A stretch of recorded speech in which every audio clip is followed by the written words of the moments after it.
حقیقت میں دی گئی ہے رسول اللہ صلی اللہ علیہ وسلم کی دعوت کی، اور وہاں پہ جو انسان تھے کچھ قبول کر رہے تھے، کچھ نہیں قبول کر رہے تھے۔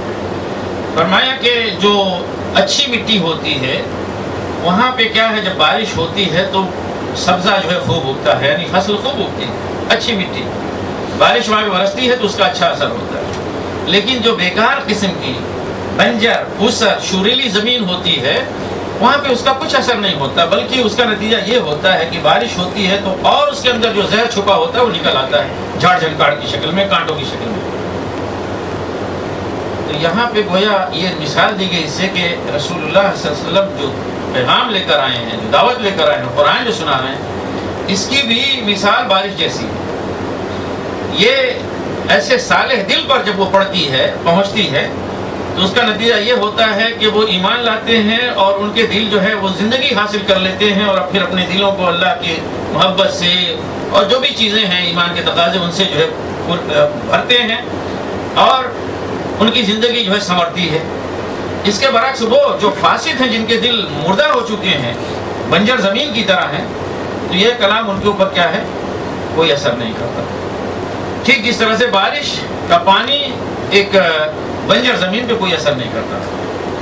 تو فرمایا کہ اس طرح سے آیات کو ہم تشریف آیات کرتے ہیں، گردش کرا کرا کے یا گھما پھرا کے بیان کرتے ہیں، تاکہ وہ لوگ جو اللہ کے شکر گزار ہیں وہ ان سے فائدہ اٹھائیں۔ رہ گئے وہ لوگ جو جن کے کان بہرے ہو چکے ہیں، تو ایک نہیں 1000 بار آپ گھمائیے تو کوئی انہیں فائدہ اس سے پہنچنے والا نہیں۔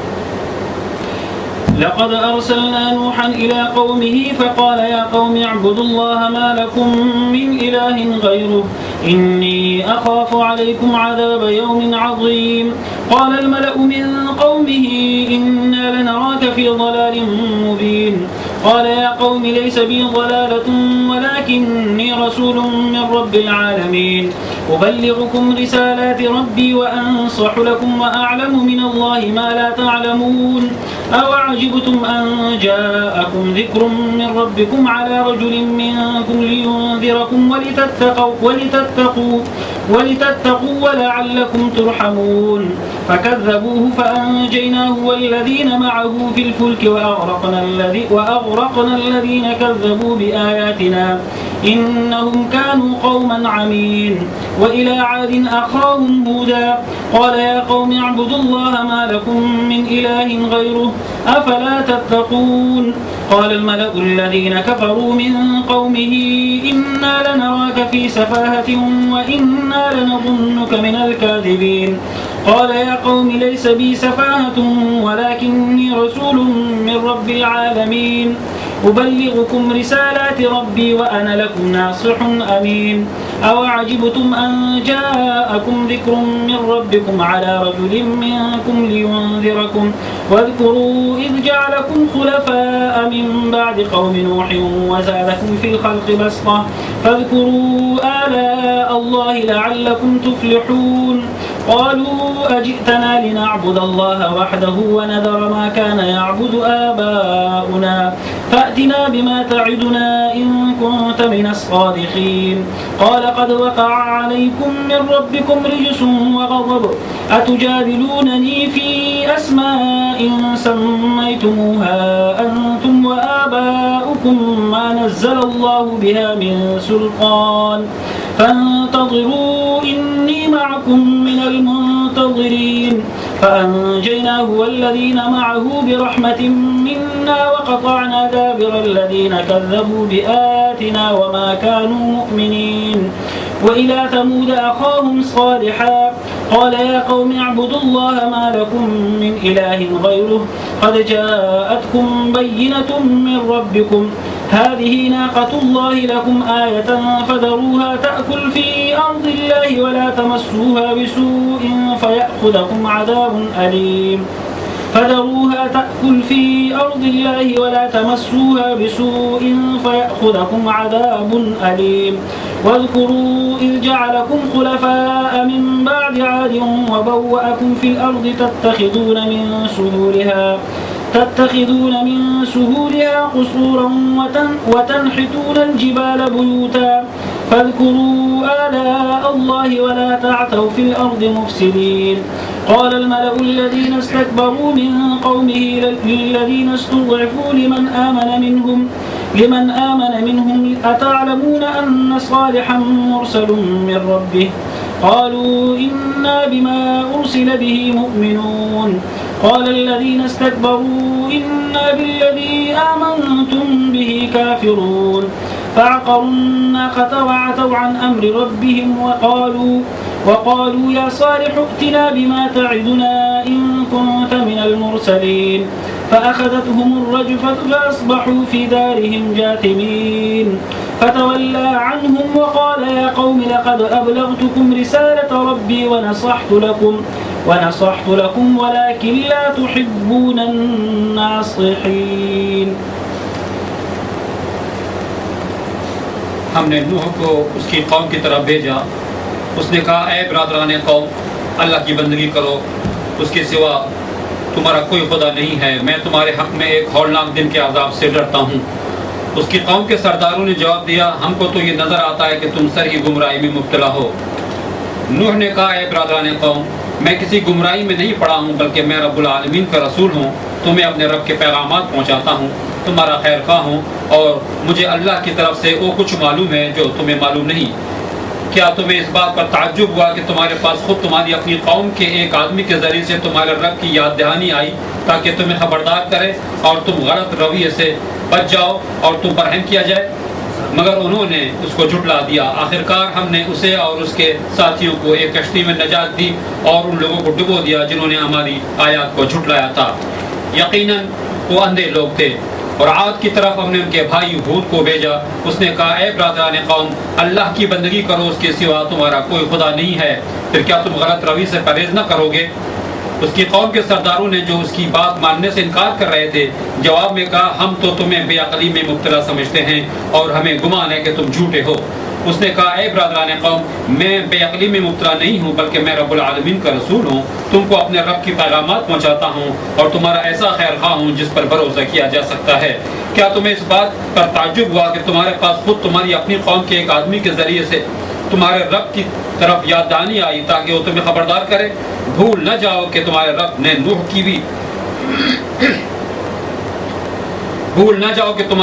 نوح کی قوم کے بعد تم کو اس کا جانشین بنایا اور تمہیں خوب تنومند کیا. بس اللہ کی قدرت کے کرشموں کو یاد رکھو، امید ہے کہ فلاح پاؤ گے. انہوں نے جواب دیا کیا تو ہمارے پاس اس لیے آیا ہے کہ ہم اکیلے ہی اللہ ہی کی بات کریں اور انہیں چھوڑ دیں جن کی بات ہمارے باپ دادا کرتے آئے ہیں؟ اچھا تو لے آؤ عذاب جس کی تو ہمیں دھمکی دیتا ہے اگر تو سچا ہے. اس نے کہا تمہارے رب کی پھٹکار تم پر پڑ گئی اور اس کا غضب ٹوٹ پڑا. کیا تم مجھ سے ان ناموں پر جھگڑتے ہو جو تم نے اور تمہارے باپ دادا نے رکھ لیے ہیں جن کے لیے اللہ نے کوئی سند نازل نہیں کی ہے؟ اچھا تو تم بھی انتظار کرو اور میں بھی تمہارے ساتھ انتظار کرتا ہوں. آخرکار ہم نے اپنی مہربانی سے اور اس کے ساتھیوں کو بچا لیا اور ان لوگوں کی جڑ کاٹ دی جو ہماری آیات کو جھٹلا چکے تھے اور ایمان لانے والے نہ تھے.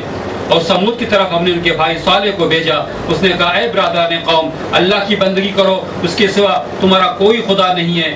تمہارے پاس تمہارے رب کی طرف کھلی دلیل آ گئی ہے. یہ اللہ کی اونٹنی تمہارے لیے ایک نشانی کے طور پر ہے، لہذا اسے چھوڑ دو کہ خدا کی زمین میں چرتی پھرے. اس کو کسی برے ارادے سے ہاتھ نہ لگانا ورنہ ایک دردناک عذاب تمہیں آئے گا.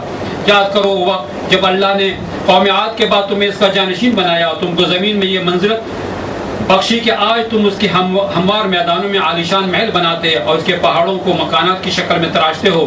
بس اس کی قدرت کے کرشموں سے غافل نہ ہو جاؤ اور زمین میں فساد برپا نہ کرو. اس کی قوم کے سرداروں نے جو بڑے بنے ہوئے تھے کمزور طبقے کے ان لوگوں سے جو ایمان لے آئے تھے کہا کیا تم واقعی جانتے ہو کہ صالح اپنے رب کا پیغمبر ہے؟ انہوں نے جواب دیا بے شک جس پیغام کے ساتھ وہ بھیجا گیا ہے اسے ہم مانتے ہیں. ان بڑائی کے مدعیوں نے کہا جس چیز کو تم نے مانا ہے ہم اس کے منکر ہیں. پھر انہوں نے اس اونٹنی کو مار ڈالا اور پورے تمرد کے ساتھ اپنے رب کے حکم کی خلاف ورزی کر گزرے اور صالح سے کہہ دیا کہ لے آؤ عذاب جس کی تو ہمیں دھمکی دیتا ہے اگر تو واقعی پیغمبروں میں سے ہے. آخرکار ایک دہلا دینے والی آفت نے انہیں ہا لیا اور وہ اپنے گھروں میں اوندے پڑے رہ گئے. اور صالح یہ کہتا اور ان کی بستی سے نکل گیا اے میری قوم، میں نے اپنے رب کا پیغام تجھے پہنچا دیا اور میں نے تیری بہت خیر خواہی کی مگر میں کیا کروں کہ تجھے اپنے خیر خواہ پسند ہی نہیں ہے. یہاں سے کچھ انبیاء کرام اور ان کی قوموں کے قصے بیان کیے جا رہے ہیں، تو ان کے بارے میں یہ بات جان لیجئے کہ ایک طرف انبیاء کرام ہیں جتنے بھی، حضرت نوح ہیں، ہود ہیں اور صالح ہیں، اور آگے اور بھی بیان ہیں. ایک طرف یہ لوگ ہیں، حقیقت میں ان کی جو پوزیشن اپنی قوم کے سامنے اس وقت تھی، ٹھیک اسی پوزیشن پہ اس وقت رسول اللہ صلی اللہ علیہ وسلم تھے جب قرآن شریف نازل ہوا. اور ان انبیاء کرام کی قوموں کی جو پوزیشن تھی اور انہوں نے جو اسٹینڈ لیا تھا نبی کے مقابلے میں، ٹھیک وہی معاملہ تھا رسول اللہ صلی اللہ علیہ وسلم کی قوم کا آپ کے بعد. پھر جب ان منکرین حق کو سزا ان کو سزا ہوئی اور ان کے اوپر اللہ کا عذاب نازل ہوا اس طرح سے کہ مٹا دیے گئے، تباہ کر دیے گئے، غرق کر دیے گئے، تو گویا یہ بتلایا گیا کہ نبی کی تکذیب کے نتیجے میں اللہ کا عذاب آ جایا کرتا ہے. اور یہ قانون جس طرح سے پچھلی قوموں کے سلسلے میں رہا ہے اسی طرح سے اس قوم کے سلسلے میں پورا ہوگا اگر اسی طرح سے تکذیب کے بڑھے رہے. فرمایا کہ ہم نے نوح کو بھیجا ان کی قوم کی طرف رسول بنا کر، اور جب وہ آئے اپنی قوم کی طرف تو انہوں نے اپنی قوم کو خطاب کر کے فرمایا کہ وقال یا قوم اعبدوا اللہ ما لکم من الہ غیرہ. یہی حقیقت میں بنیادی دعوت ہے جو ہر نبی لے کر آئے. انہوں نے کہا میرے برادران قوم، اللہ ہی کی بندگی کرو، اس کے سوا تمہارا اور کوئی الہ نہیں ہے، اس کے سوا کوئی اور معبود نہیں. تو عبادت اس کا مفہوم ہم بتلا چکے ہیں، اور حقیقت میں اس دعوت میں وہی مفہوم ہوتا ہے جامع اسم کا مفہوم، کہ اس کے اندر اللہ کی بندگی اور غلامی بھی ہے، اللہ کی پرستش اور پوجا بھی ہے، اور اللہ کے احکام کی اطاعت اور فرما برداری بھی. عبادت کا معنی یہ ہوتا ہے. ہم نے جو اردو میں عبادت کا معنی یہ لیا ہے نماز پڑھنا صرف، تو نماز پڑھنا اس کا ایک جز ہے، کل نہیں. ایک بہت بڑے کل کا ایک جز ہے نماز. تو اللہ کی بندگی کرو، یعنی اس طرح سے کہ آداب تسلیم و رضا اللہ کے لیے ہو، بندگی بجا لانا اللہ کے سامنے ہو، تو غلامی کا اظہار، تذلل اور اللہ کے سامنے گرانا جھکنا یہ سب اللہ کے لیے ہو، اور اسی طرح سے زندگی بتانے کے لیے اور گزارنے کے لیے جو قوانین اور احکام وہ بھی اللہ کے ہوں، انہیں کی فرما برداری اطاعت کی.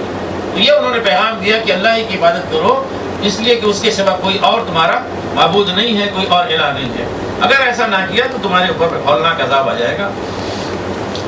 قوم کے سرداروں نے کہا کہ ہمیں تو نظر آ رہا ہے کہ آپ بہت ہی بڑی کھلی ہوئی گمراہی میں کیسی بات کر رہے ہیں. یہ ضلال مبین جو کہا گیا کھلی گمراہی میں ہے، اس بنیاد پر نہیں کہ وہ انہیں کہا جا رہا تھا کہ آپ لوگ غلط راستے پہ چل رہے ہیں اور اس کو بدل لیجیے، اگرچہ وہ بھی اس میں شامل ہے. لیکن ضلال مبین ان کو اس پہ کہا، جب انہوں نے کہا کہ اس پہ عذاب عظیم آ جائے گا، تو انہوں نے کہا کہ کیسی بہکی باتیں کر رہے ہیں، سب کچھ ٹھیک ٹھاک ہے، یہ ہے، ہم یعنی موج کر رہے ہیں، عیش کر رہے ہیں، کہ کوئی دیوانہ اس طرح کی بات کہہ سکتا ہے کہ عذاب آ جائے گا. تو گویا انہیں وہ دیوانہ سمجھ رہے تھے. تو انہوں نے کہا کہ نہیں، ایسی بات نہیں ہے، مجھے کوئی گمراہی میں کسی گمراہی میں مبتلا نہیں، بلکہ پروردگار عالم کا میں نمائندہ، اس کا رسول ہوں، اور اس کے پیغامات میں تم کو پہنچا رہا ہوں، اور مجھے وہ بات معلوم ہے اللہ کی طرف سے جو تم نہیں جانتے. یعنی مجھے علم بحیثیت نبی، مجھے اللہ کی طرف سے علم خاص جو ہے نا وہ ملا ہوا ہے. اور آگے تذکرہ کیا، بتلایا کہ فَكَذَّبُوهُ فَأَنجَيْنَاهُ وَالَّذِينَ مَعَهُ. لیکن اس کے باوجود قوم کے لوگوں نے حضرت نوح کو جھٹلا دیا. تو حضرت نوح کا قصہ جو تفصیل کے ساتھ تو سورہ نوح میں آئے گا، اور بھی کئی جگہوں پہ ہے، تو یہاں پہ تو بہت ہی مختصر ہے. تو حضرت نوح کا معاملہ یہ نہیں کہ انہوں نے صبح کو کہا کہ عبد اللہ، اور شام کو قوم کے لوگوں نے شام تک نہیں مانا تو دوسری صبح یہ سب ہو گیا. تو یہ جتنا آیا ہے تو یہ نہ سمجھیں آئے 2 دن کی بات ہے، آپ جانتے ہیں کہ 950 سال کی بات ہے. اور حضرت نوح کی بعثت یہاں پہ یہ بھی جان لیجئے کہ اللہ سبحانہ وتعالیٰ نے حضرت آدم علیہ السلام کو جب زمین پہ اتارا تو انہیں نبی بنا کر بھیجا. یہ تعلیم پہلی مرتبہ ان کو دی جو ان کے اپنے گھر میں بچے پیدا ہوئے سب کو انہوں نے بتلایا. یہ نسل آدم جب آگے بڑھی ہے اور چلتے چلتے جب اس کے اندر توحید کے بجائے اس میں شرک آنے لگا ہے، تو پھر یعنی بگاڑ جب وہ پیدا ہو گیا تو اللہ سبحانہ و تعالیٰ نے ایک عرصے کے بعد حضرت نوح علیہ السلام کو بھیجا. اسی لیے ان کو آدم ثانی کہا جاتا ہے. اور ان کے وقت میں انسانی کنبہ جو ہے نا ایک ہی جگہ پہ مقیم تھا. بس یعنی اسکالرس ان کا یہ کہنا ہے کہ جو ہمیں دنیا کے مختلف علاقوں میں جو قصے اور روایتیں یا ان کے لٹریچر میں کچھ اس طرح سے یعنی لوک کہانیاں جو ملتی ہیں جس میں ہر ایک جگہ تقریباً اس کا تذکرہ ملتا ہے بڑے طوفان کا، سیلاب کا، کہ ایک طرف تو عالم عرب میں بالکل ایک جانی پہچانی چیز تھی، لیکن ان کا علاقہ عراق کا تھا، جو موجودہ عراق ہے یہی ان کا علاقہ تھا حضرت نوح. تو یہ عالم عرب میں جانی پہچانی چیز. اس کے علاوہ اگر آپ چلے جائیں تو آپ کو ایران، اس کے آگے ہندوستان جو زمانے کا تھا انکلوڈنگ پاکستان، پھر برما اور یہ جگہوں پہ اور تھائی لینڈ، یہاں پہ بھی جو ہے قصے پائے جاتے ہیں. تو اسکالر اور بہت ساری جگہوں پہ ملیشیا انڈونیشیا تک ہی پھیلا ہوا ہے. تو اسکالرس اس سے یہ نتیجہ حاصل کرتے ہیں کہ حضرت نوح علیہ السلام کے وقت میں جو طوفان آیا تو وہ لوگ جو ان کے ساتھ بچ گئے تھے وہ آگے نکل کے پھیل گئے دنیا میں. اس زمانے میں صرف یہیں پہ تھے لوگ. اس کے بعد انسانیت پھیلی ہے اور اپنے ساتھ یہ قصے لے کر اپنے اپنے علاقے میں گئے. چنانچہ ہر جگہ یہ قصہ پایا جاتا ہے، اگرچہ اس کی تفصیلات میں چونکہ ایک زمانہ گزر گیا اس کی تفصیلات میں کچھ کمی بیشی اور فرق ہو سکتا ہے، لیکن نفس سیلاب کے بارے میں ہر ایک لٹریچر میں ہر قوم کے پاس بات کچھ نہ کچھ پائی جاتی ہے. تو ان کے وقت میں پہلا بگاڑ آیا تو انہوں نے اللہ سبحانہ وتعالیٰ نے ان کو مبعوث فرمایا. تو اسی وجہ سے گویا انسانیت کا، بچی کھچی انسانیت کا وہاں سے پھر سے دوبارہ ایک دوسرا دور شروع ہوتا ہے. ان کو آدم ثانی کہا جاتا ہے حضرت نوح علیہ السلام. اس لیے یہاں تو سلسلے کا قصے کا جو ہے آغاز کیا گیا. تو ان کی جو جدوجہد ہے اور دعوتی کوشش ہے وہ 950 سال کی ہے، 950 سال کی. تو یہ نہیں کہ صبح میں انہوں نے کہا اور شام کو یہ کہا اور 2-4 بات ہوئی اور پھر جو ہے کل آ گیا، ایسی بات نہیں. تو تفصیلات دوسری جگہ ملیں گی. پھر اسی طرح سے ان کے بعد والی جو قوم جزیرہ نما عرب میں، ہم نے بتایا کہ یہ قومیں پھر ان کی جو بچی ہوئی قومیں جو لوگ ایمان لائے تھے وہ جب اترے ہیں تو ان کی آل اولاد پوری دنیا میں پھیل گئی.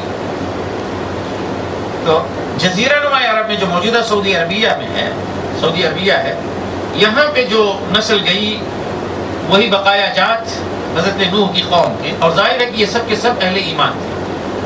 یہ جو بچے تھے سب اہل ایمان تھے، جیسا کہ آپ کو معلوم ہے دوسری جگہ حصے میں کہ صرف وہی لوگ بچے تھے جو کشتی میں تھے، باقی سارے کے سارے کیا ہے غرق کر دیے، اور کشتی میں اہل ایمان تھے.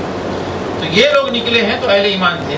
پھر معاملہ یہی ہوا کہ آگے 2-4 صدیاں 5 صدیاں گزری ہیں، پھر بگاڑ ہو گیا، پیدا ہو گیا اہل ایمان کی آل اولاد میں. پھر بگاڑ پیدا ہوا تو اللہ تعالیٰ نے نبی بھیجے.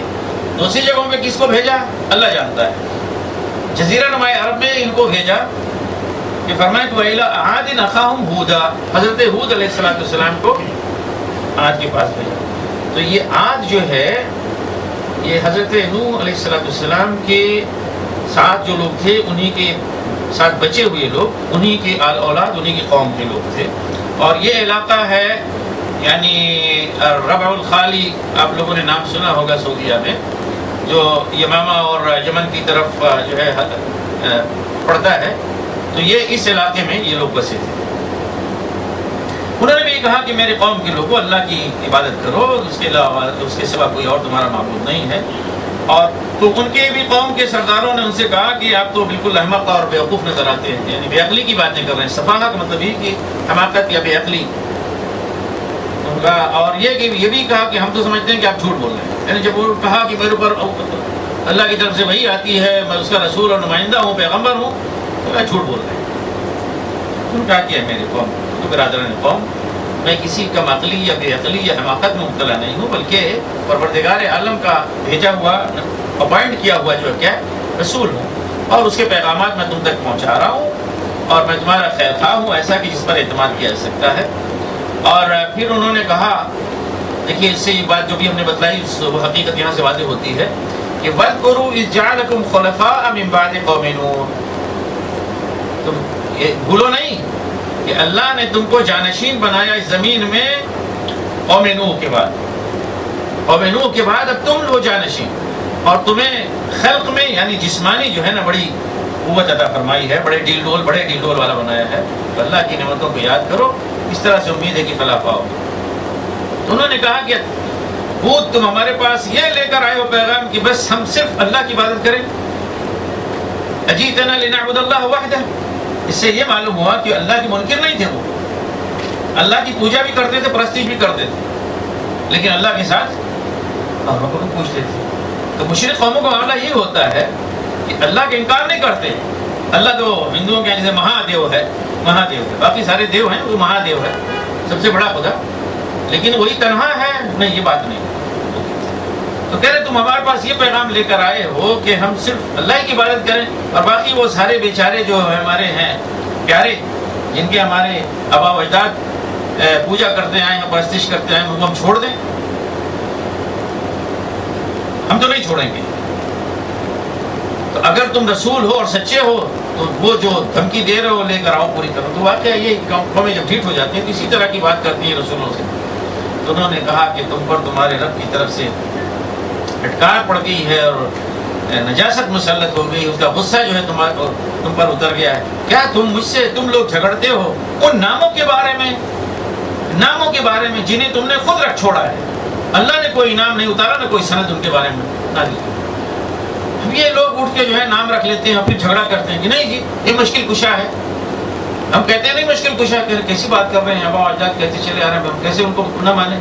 کوئی غریب نواز ہے، کوئی داتا ہے، کوئی گنج بخش ہے. نہیں، جس کے پاس کوئی گنج ہے ہی نہیں تو بخشے گا کہاں سے؟ جس کے پاس کوئی قوت ہی نہیں تو دے گا کہاں سے؟ جو کوئی ہے کچھ ہے ہی نہیں تو اس کو کہہ رہے ہیں داتا ہے. کوئی کہہ رہے ہیں غریب نواز، خود وہ غریب ہے بیچارہ، تو آپ کو کہاں سے دے گا؟ تو پھر اس کے بعد جھگڑتے ہیں. یہ نہ سمجھے کہ ہمارے یہاں یہ نام تھے، پہلے بھی تھے، اور یہ نہ سمجھے کہ ان کے یہاں تھے ہمارے نہیں. دونوں باتیں کہی جا سکتی ہیں. ان کے یہاں بھی تھے، ہمارے یہاں بھی وہی چیز ہے. اور یہ قصے جو بیان کیے جاتے ہیں انبیاء اور ان کی قوموں کی، اسی لیے بیان کیے جاتے ہیں کہ اس سے ہم سبق لیں، سیکھیں. لیکن بدقسمتی یہ ہوتی ہے کہ چونکہ قرآن پڑھنے پڑھانے کا معمول تو ہے نہیں، ہم پہلے بھی کہہ چکے ہیں کہ تبرک اس کا کام ہے، تبرک ہے نا، چھو لیں، چوم لیں، رکھ لیں، روک. لیکن اس قرآن کے اندر کیا ہے جاننے کی کوشش نہیں کرتے. یہ نام رکھے ہیں، اب آپ خود بتلائیے کہ ہمارے بر صغیر میں صرف، باقی دوسری جگہوں پہ اور ہیں کوئی، تو یہ سارے نام کس نے رکھے؟ ہم نے رکھے ہیں. پھر اس کے بعد جھگڑا ہوتا ہے. میرے پاس وہ کسی کا آیا ای میل، ہے کوئی نبی محمد جیسا، ہے کوئی یوسف نبی جیسا خوبصورت، ہر اس طرح سے پتہ نہیں کیا چیز ہے. بھائی اس کا مقصد کیا مجھے سمجھ بات نہیں ہے. بہرحال ہے کوئی غوث اعظم سے بڑا، کوئی غوث اعظم کسی کے پاس، یعنی ہمارے پاس غوث اعظم ہے، تمہارے پاس ہے کسی کے پاس غریب نواز جو کسی، تو اس طرح کی وہ ساری بکواس آئی. تو ہے کوئی سارے تو شروع کیا تھا تو کچھ انبیاء کے ذریعے سے، بڑی اچھی بات تھی. کسی کے پاس نبی نہیں ہے، بھئی تم نے ان انبیاء کی جو ہے وہ پیروی کی، ان کو مانا. پھر اس کے بعد آگے ہے کوئی امام ابو حنیفہ جیسا، ہے کوئی غوث اعظم عبد القادر جیلانی جیسا، ہے کوئی غریب نواز خواجہ معین الدین چشتی اجمیری جیسا. والعیاذ باللہ. کیا مطلب ہے اس کا؟ یعنی بندگان خدا میں، اہل ایمان میں شرک پھیلایا جائے. جو بزرگ بندہ ہے ہم اہل ایمان، ہمارا یہ شیوا ہے اور ہماری ذمہ داری ہے کہ ہم اس کی عزت کریں، اس کا احترام کریں. لیکن اس کے آگے کوئی کہے کہ نہیں اسے خدا مانے، خدائی میں کوئی شریک ٹھہرائیں یا اللہ کی صفات اس کو دے دیں، یہ قطعاً بالکل واضح شرک. اللہ کی ذات، اس کی صفات، اس کے حقوق، اس کے اختیارات، یہ وقت نہیں ہوتا کہ ہر چیز کی وضاحت کی جائے. یہ چار چیزیں ہیں توحید کے بارے میں یاد رکھنی چاہیے: ذات، صفات، حقوق، اختیارات. ان میں کسی کو شریک جاننا یا ویسا سمجھنا یہ کیا ہے؟ شرک. کوئی نہ سمجھے کہ کوئی آگے کہے کہ میں خدا ہوں تبھی وہ مشرک ہو گیا، کوئی کہے کہ ہاں یہ بت پوجا جا رہا ہے تبھی وہ مشرک ہو گیا. اللہ کے اختیارات کسی اور کے، جو صرف اور صرف اللہ کے اختیارات. تو یہ ناموں کے بارے میں تم جھگڑ رہے جو تم نے خود رکھے ہیں، تم نے اور تمہارے آبا و اجداد نے، جس کے بارے میں اللہ نے کوئی سلطان نازل نہیں کیا ہے، یعنی کوئی سرٹیفکیٹ نہیں ہے، کوئی سند نہیں ہے، کوئی علم نہیں، کوئی دلیل نہیں. بڑا ٹھیک ہے، میرے ساتھ میں بھی انتظار کرتا ہوں، تم لوگ بھی میرے ساتھ انتظار کرو. تو پھر فرمایا اللہ تعالیٰ نے کہ ہم نے اسے اور جو لوگ اس کے ساتھ ایمان لائے تھے انہیں اپنی رحمت خاص سے بچا لیا، اور جن لوگوں نے ہماری آیات کو جھٹلایا تھا ہم نے ان کی جڑ کاٹ دی. یعنی جس طرح سے حضرت نوح کے وقت میں سارے لوگ ختم کر دیے گئے، صرف اہل ایمان بچے، اس طرح سے حضرت ہود کی قوم جو عاد کی طرف بھیجے گئے تھے ان میں سے بھی سارے جو ہے تباہ کر دیے گئے، سوائے اہل ایمان کے کوئی نہیں بچا. اب یہی اہل ایمان جو ہے وہاں سے بھاگ کے، ظاہر ہے کہ وہ کیا ہے عذاب والا علاقہ تھا، وہاں سے نکلے ہیں اپنی قوم کو چھوڑ کر، تو یہاں پہ سمود کی قوم کہلائی ہے، جو حجر کا علاقہ ہے سعودیہ میں، وہاں پہ آ کے بسے ہیں، جن کی طرف حضرت صالح مبعوث فرمائے گئے. پہلا سمود اخاہم صالحا، قوم سمود کی طرف ہم نے ان کے بھائی سمود کو نبی برا کر بھیجا، تو وہ بھی آئے، انہوں نے کہا کہ اللہ کی بات کرو، کوئی تمہارا اس کے سوا معبود نہیں ہے، تمہارے پاس دلیل آ چکی ہے، واضح دلیل تمہارے رب کی طرف سے، یہ ہے اللہ کی اونٹنی جو تمہارے لیے ایک نشانی ہے. یہ قصہ آگے بھی بیان ہوگا، اس کی جو تفصیلات میں جو خلا ہے وہ پر ہوگا. وہاں پہ ہوا یہ تھا کہ قوم کے سامنے جب انہوں نے بات رکھی تو انہوں نے انکار کیا، مطالبہ کیا کہ آپ کوئی معجزہ دکھلائیے. تو انہوں نے کہا، وہ معجزہ جو ہے ان کے سامنے انہوں نے پیش کیا. اونٹنی اس کی مرجانہ طور پہ جو ہے نا اس کا نمو اور ظہور ہوا، کس طرح سے اللہ تعالیٰ جانتا ہے، ہمارے پاس کوئی اس کی تفصیلات نہیں ہے. باقی جو کچھ ہے وہ قصے ہیں کہ پہاڑ سے نمودار ہوئی، اچانک نمودار ہوئی، کیسے ہوئی. یہ ہے کہ وہ ایک اونٹنی تھی جو ایک معجزاتی اونٹنی تھی، اور اسے انہوں نے پیش کر دیا کہ یہ اونٹنی ہے اللہ کی، اور اسے تم لوگ چھوڑ دو زمین میں، کھائے پیے چرے، یہاں وہاں جائے، کوئی اسے چھیڑے گا نہیں، چھوئے گا نہیں، اور اگر کوئی غضن پہنچائے گا تو سمجھ لو کہ بس عذاب اللہ کا آ جائے گا. تو باقی اس کی تفصیلات وہ ہیں، دوسری جگہوں ملتی ہیں. ایک دن وہ پانی پیے گی گھاٹ پہ، باقی تمہارے سارے قوم کے جانور روکے رکھے جائیں گے، کوئی کسی کی وہ جو ہے ہمت نہیں جا کے وہاں پہ پانی پلائے. یہ اگر کیا تو کیا ہے عذاب آ جائے گا. اور اس اونٹنی کو چھیڑنا نہیں ہے، اسے نقصان نہیں پہنچانا ہے، ورنہ فوراً عذاب آ جائے گا. اور پھر انہوں نے بھی یہ کہا، یاد رکھو کہ تمہیں اللہ تعالیٰ نے عاد کے بعد زمین میں کیا ہے جانشین بنایا، گویا عاد کے بقایا جات تھے سمود، اور تمہیں زمین میں اختیارات دیا، بسایا اس طرح سے کہ تم اس کے وادیوں میں اور اس کے پہاڑوں میں کیا ہے محل تراشتے ہو. واقعہ یہ کہ انجینئرنگ میں ان لوگوں نے بہت ترقی کی، ان کے نشانات، ان کے آثار پائے جاتے ہیں آج بھی پہاڑوں کے اندر، اس لیے کہ سب کچھ تو مٹ سکتا ہے، مٹ جاتا ہے، پہاڑ تو نہیں ہلنے والے، اللہ ہے کہ اللہ ہی ہلائے. تو قومیں تو تباہ ہو گئی، لیکن ان کے محلات جو پہاڑوں میں انہیں تراش کے بنائے تھے آج بھی موجود ہیں، آج بھی موجود ہیں.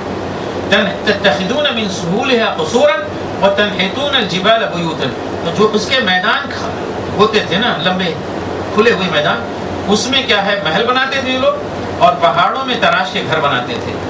یہ انجینئرنگ میں، سول انجینئرنگ میں انہیں بڑی ترقی اس زمانے میں ہوئی تھی جو کسی قوم کو آج تک نہیں ملی.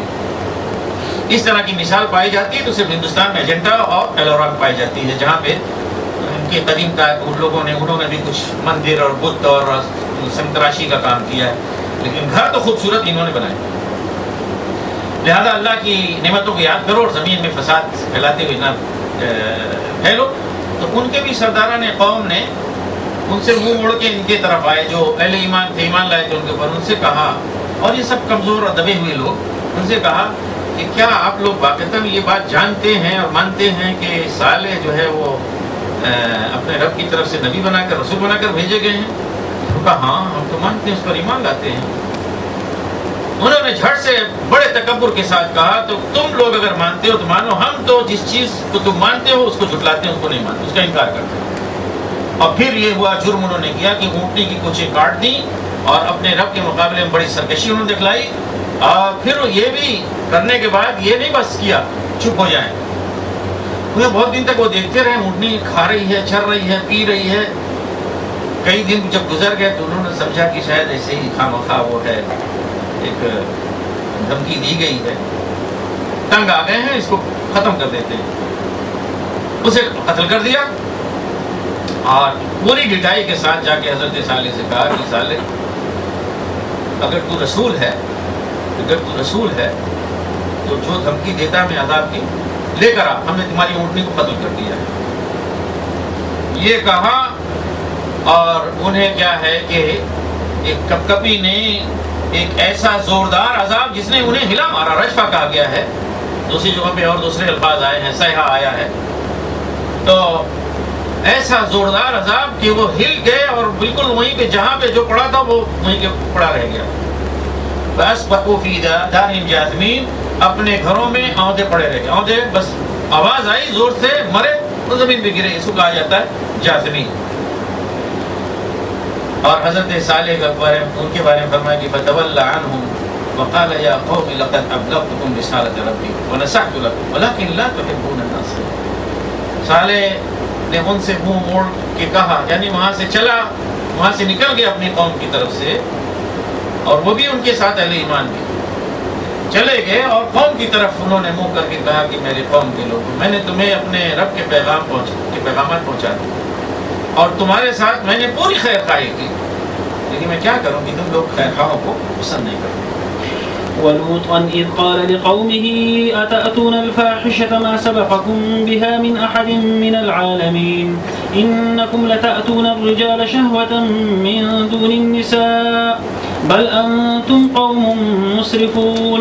وما كان جواب قومه إلا أن قالوا أخرجوهم من قريتكم إنهم أناس يتطهرون. فأنجيناه وأهله إلا امرأته كانت من الغابرين وأمطرنا عليهم مطرا فانظر كيف كان عاقبة المجرمين.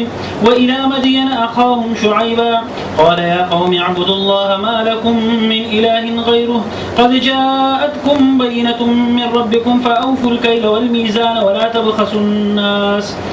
تبخسوا الناس أشياءهم ولا تفسدوا في الأرض بعد إصلاحها ذلكم خير لكم إن كنتم مؤمنين. ولا تقعدوا بكل صراط توعدون وتصدون عن سبيل الله من آمن به وتبغونها عوجا واذكروا إذ كنتم قليلا فكثركم وانظروا كيف كان عاقبة المفسدين. وإن كان طائفة منكم آمنوا بالذي أرسلت به وطائفة لم يؤمنوا فاصبروا حتى يحكم الله بيننا وهو خير الحاكمين. قال الملأ الذين استكبروا من قومه لنخرجنك يا شعيب والذين آمنوا معك من قريتنا أو لتعودن في ملتنا قال أولو كنا كارهين قد افترينا على الله كذبا إن عدنا في ملتكم بعد إذ نجانا الله منها وما يكون لنا أن نعود فيها إلا أن يشاء الله ربنا وسع ربنا كل شيء علما على الله توكلنا ربنا افتح بيننا وبين قومنا بالحق وأنت خير الفاتحين. وقال الملأ الذين كفروا من قومه لئن اتبعتم شعيبا إنكم إذا لخاسرون. فأخذتهم الرجفة فأصبحوا في دارهم جاثمين.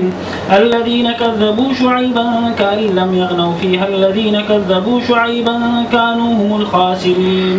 فتولى عنهم وقال يا قوم لقد أبلغتكم رسالات ربي ونصحت لكم فكيف آسى على قوم كافرين. اور لوط کو ہم نے پیغمبر بنا کر بھیجا.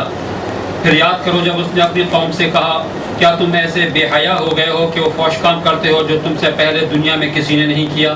تم عورتوں کو چھوڑ کر مردوں سے اپنی خواہش پوری کرتے ہو.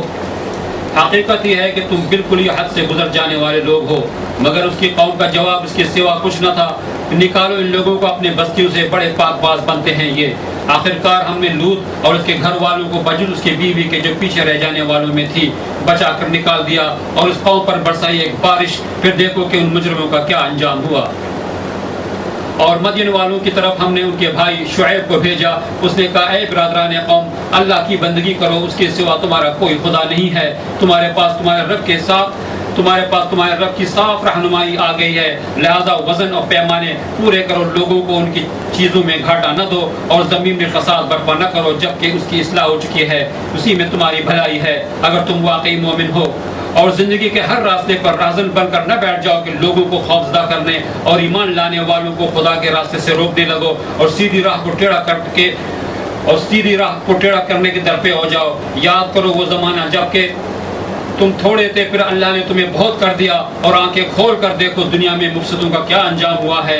اگر تم میں سے ایک گروہ اس تعلیم پر جس کے ساتھ میں بھیجا گیا ہوں ایمان لاتا ہے اور دوسرا ایمان نہیں لاتا تو صبر کے ساتھ دیکھتے رہو یہاں تک کہ اللہ ہمارے درمیان فیصلہ کر دے، اور وہی سب سے بہتر فیصلہ کرنے والا ہے.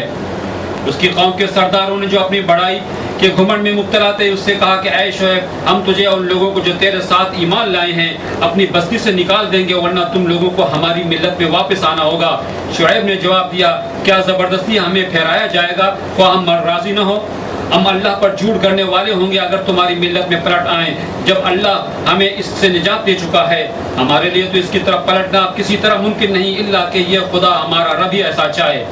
ہمارے رب کا علم ہر چیز پر حاوی ہے، اسی پر ہم نے اعتماد کر لیا۔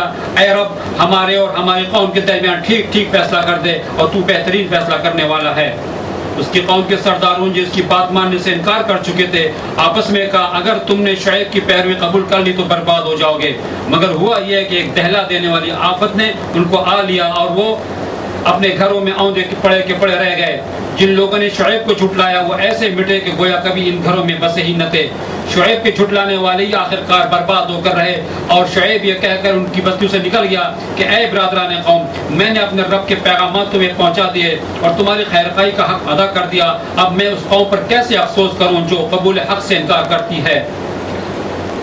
حضرت لوط علیہ السلام حضرت ابراہیم علیہ السلام کے بھتیجے ہیں۔ جب ابتدا میں حضرت ابراہیم علیہ السلام اپنے قوم کو چھوڑ کر نکلے تھے تو ان کے ساتھ حضرت لوط بھی نکلے تھے جو ان کے بھتیجے ہوتے تھے، ان کی دعوت پر ان کے پیغام پر ایمان لائے تھے اور ان کے ساتھ رہے عراق کے علاقے میں، بابل کے علاقے میں، اور پھر اس کے بعد انہیں خاص وہ علاقہ دیا گیا کہ جا کے وہاں پہ وہ دعوت کا کام کریں جسے آج بحر مردار یا ڈیڈ سی جو کہا جاتا ہے یا اس کے ساحلوں پر اکثر لوگوں کا خیال یہ ہے کہ وہی علاقہ ہے جو ڈیڈ سی میں غرق ہے، اور ڈیڈ سی آپ جانتے ہیں وہ اردن اور اسرائیل کے ساتھ بیچ میں ہے، کافی زیادہ نمک اس میں پایا جاتا ہے۔ تو ان کی قوم کا معاملہ یہ تھا کہ شرک کے ساتھ ساتھ بدترین قسم کی بے حیائی مبتلا تھی، اور آج وہ بے حیائی جو ہے نا بڑی تیزی کے ساتھ ابھار کر رہی ہے۔ یہ دنیا کے بہت سارے ملکوں میں جو ہے نا اس طرح کی بے حیائی کو قانونی سند حاصل ہے یا قانونی اجازت حاصل ہے اور اسے یعنی اپروول مل گیا ہے بہت ساری جگہوں پہ۔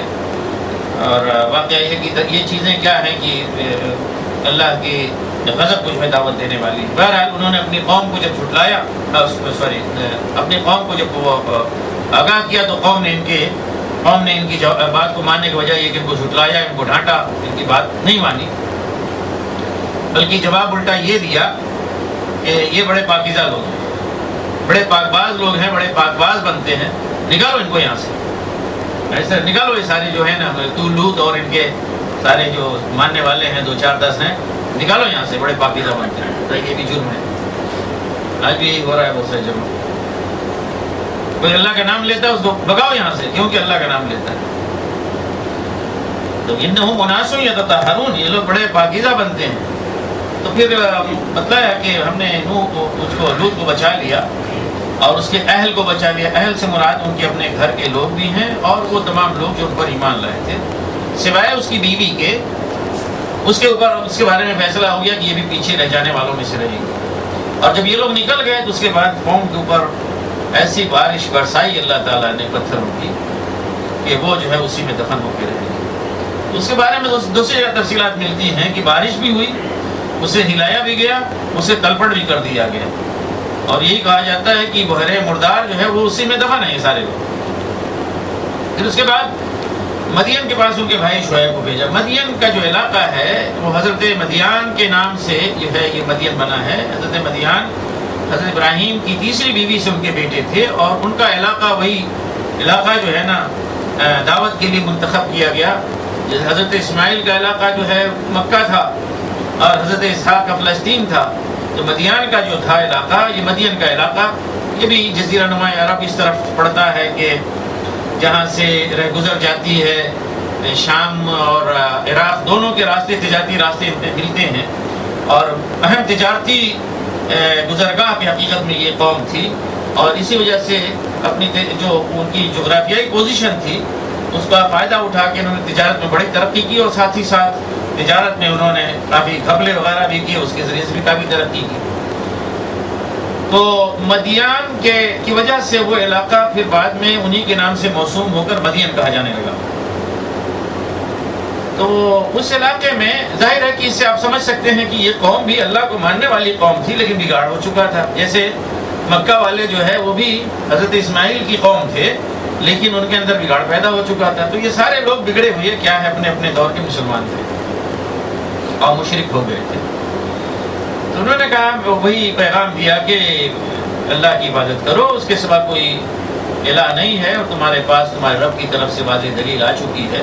اور پھر جو خاص ان کی بیماری جو بگاڑ تھا اس پہ انہوں نے انہیں متنبع کیا کہ ناپ اور تول میں جو ہے اسے پورا کرو، اس میں کوئی لوگوں کے ساتھ کمی نہ کرو، ڈنڈی نہ مارو اور زمین میں فساد نہ برپا کرو. تو اور یہ بھی کہا کہ ہر راستے پہ نہ بیٹھ کے جو ہے نا لوگوں کو ڈراؤ اور اللہ کے راستے سے روکو. تو ایک تو اس کا مطلب یہ بھی ہے کہ وہ اپنی مجلسیں جماتے تھے، چند گھر ہیں جمع ہو گئے تو سارے نکل کے آتے تھے کہ اب سارے بڑے بوڑھے جمع ہو کے مجلس جما رہے ہیں. کوئی جا رہا ہے اس کے اوپر پھپتیاں کس رہے ہیں، ڈانٹ رہے ہیں، بگاڑ رہے ہیں. یہ بھی اس کا مطلب یہ ہے کہ چونکہ ان کی یہ ایسے علاقے میں تھے، ایسی جگہ پہ تھے جہاں سے تجارتی گزرگاہ تھی، شام والوں کی اور مصر والوں کی اور عراق والوں کی، بڑا لمبا یعنی تجارتی علاقہ، تجارت کے لیے لوگ جو ہے نا دور دور علاقوں سے یہاں سے گزرتے تھے. ہر ایک کو ڈرا دھمکا کے جو ہے نا یہاں رکھو، چنگی دو اور وغیرہ سارا کام کرتے تھے. اس سے انہوں نے روکا. اور یہ بھی کہ تم لوگوں کو جو اللہ پر ایمان لائے ہیں انہیں اللہ کے راستے سے روکتے ہو اور اللہ کے راستے میں ٹیڑھ جو ہے تم کرنے کی کوشش کرتے ہو. اور یاد کرو کہ تمہاری تعداد بہت تھوڑی تھی، اللہ نے تمہیں بڑھایا، تمہاری تعداد بڑھائی. اور پھر اپنے سے پہلے لوگوں کو دیکھ لو کہ جنہوں نے فساد برپا کیا ہے تو ان کا انجام کیا ہوا ہے، اس سے سبق لو. وَإِنْ كَانَ طَائِفَةٌ مِّنْكُمْ آمَنُوا بِالَّذِي أُرْسِلْتُ بِهِ وَطَائِفَةٌ لَمْ يُؤْمِنُوا فَاصْبِرُوا حَتَّى يَحْكُمَ اللَّهُ بَيْنَنَا. انہوں نے کہا کہ اب معاملہ یہ ہے کہ ایک گروہ مجھ پر ایمان لا چکا ہے، لیکن ایک گروہ ہے کہ جو ابھی تک ایمان نہیں لایا ہے، تو اب ہمارے درمیان اللہ تعالیٰ فیصلہ کرے گا، اس کا انتظار کرو. تو قوم کے جو بڑے لوگ تھے انہوں نے بھی تکبر کا مظاہرہ کرتے ہوئے دھمکی دی حضرت شعیب کو براہ راست کہ شعیب خاموش ہو جاؤ، باز آ جاؤ، ورنہ تمہیں ہم کیا ہے اپنی بستی سے نکال دیں گے. ان تمام لوگوں کو جو تم پر ایمان لائے یہاں پر رہنے نہیں دیں گے، نہ تم لوگوں کو واپس آنا ہوگا ہمارے کلچر میں، ہمارے دین میں، جو جیسے ہم ہیں ویسے ہی رہو، زبان نہیں کھولو. ان کا کیا زبردستی ہمارے ساتھ کی جائے گی؟ اب جب کہ اللہ نے ہمیں سیدھا راستہ دکھلا دیا ہے اور برے راستے سے نکال کے ہمیں نجات دی اللہ تعالیٰ نے، تو کیا پھر اس میں جائیں، ہمیں مجبور کیا جائے گا؟ ایسا نہیں ہو سکتا، کوئی نہیں سکتا کہ ہم اس میں واپس جائیں، الا یہ کہ ہمارا رب چاہے. یعنی یہ صحیح میں ایمانی راستہ وہ ہے طریقہ. کوئی بھی بات کہیں جب جزم کے ساتھ کہنی ہو تو بھی کہیں اللہ کی مرضی سے جو کچھ ہوگا اللہ کی مرضی.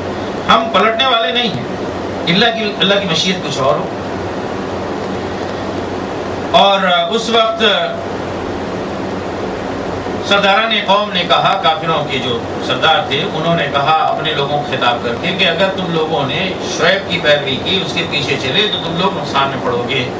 یعنی یہ جو یہ اوفوا الکیل والمیزان کی تعلیم دے رہے ہیں، اگر اس کو ہم نے اپنایا تو ہم تو تباہ ہو جائیں گے، کہیں کے نہیں رہیں گے. جیسے آج اب کیا کہا جاتا ہے کہ اسلامک بینکنگ ہم جو ہے نا کریں گے تو ہم کیا ہے، ہمارا تو بھٹا بیٹھ جائے گا. چنانچہ بھٹا بیٹھ گیا بغیر اسلامک بینکنگ ہی پوری دنیا کا بیٹھ گیا ہے نا. یعنی ایسے ایسے لوگ باقی ڈھیٹ مسلمانوں میں سے آپ کیا کہیں، ایسے ایسے ڈھیٹ قسم کے مجرم، اللہ تعالیٰ ہدایت. پوری قوم کھڑی ہو جاتی ہے تائید کے لیے، سپورٹ کے لیے، لیکن وہ کہہ رہے نہیں. عدالت سے پھر جب عدالت بھی مجبور کرتی ہے تو بھی نہیں، کہہ رہے ہیں اچھا ہم کو تھوڑا ٹائم دیا جائے، کیسے ہماری تو ساری وہ بینکنگ ایسے چل رہی ہے تو تباہ ہو جائیں گے، کہیں کہ نہیں رہیں. تو جو اپنے دین پر اللہ کی تعلیمات پہ جس کا معاملہ اس طرح کا ہو کہ تباہ ہو جائیں گے اس کو اپنانے کے نتیجے میں، آپ اس کو کیا کہہ سکتے.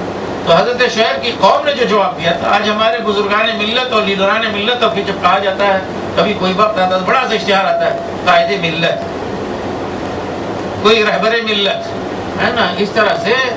اور پھر کوئی مسیح الملک بنتا ہے، کوئی پتہ نہیں کیا بنتا ہے. یہ سارے جو ہیں قائد ملت اور رہبر ملت اور معلم ملت، یہ لوگ وہ ہوتے ہیں کہ جو ملت سے اس کی ملتیت جو ہے چھین لیتے ہیں، اسے دور ہٹا دیتے ہیں. تو کہا کہ اگر شعیب کے پیروی تم نے کی تو تم گھاٹے میں پڑ جاؤ گے، یعنی تباہ ہو جاؤ گے، تمہاری تجارت ختم ہو جائے گی. تو اس کا نتیجہ یہ ہوا کہ انہیں بھی جو ہے نا کڑک اور پکڑنے آ کے اضطراب انگیز مصیبت نے آ کے گھیر لیا اس طرح سے کہ اپنے گھروں میں وہ پڑے کے پڑے عہدے رہ گئے.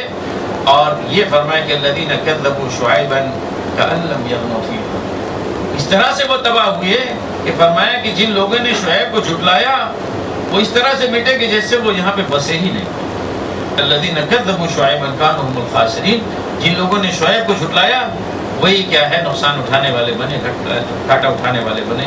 اور شعیب کا معاملہ یہ تھا کہ اپنی قوم سے نکل کے چلا گیا اور اس نے بھی وہی بات کہی کہ پہلے نبی نے کہی تھی کہ میں نے تمہیں اپنے رب کے پیغامات پہنچا دیے، تمہارے ساتھ خیر خواہی کا حق ادا کر دیا، لیکن اب کیا کروں کہ تم لوگ کافر اور منکر لوگ ہو، تو منکر قوم کے اوپر میں کیوں کر جو ہے افسوس کا اظہار کروں، مجھے اس کی تباہی پر کیوں کر افسوس ہو، مجھے کوئی افسوس نہیں۔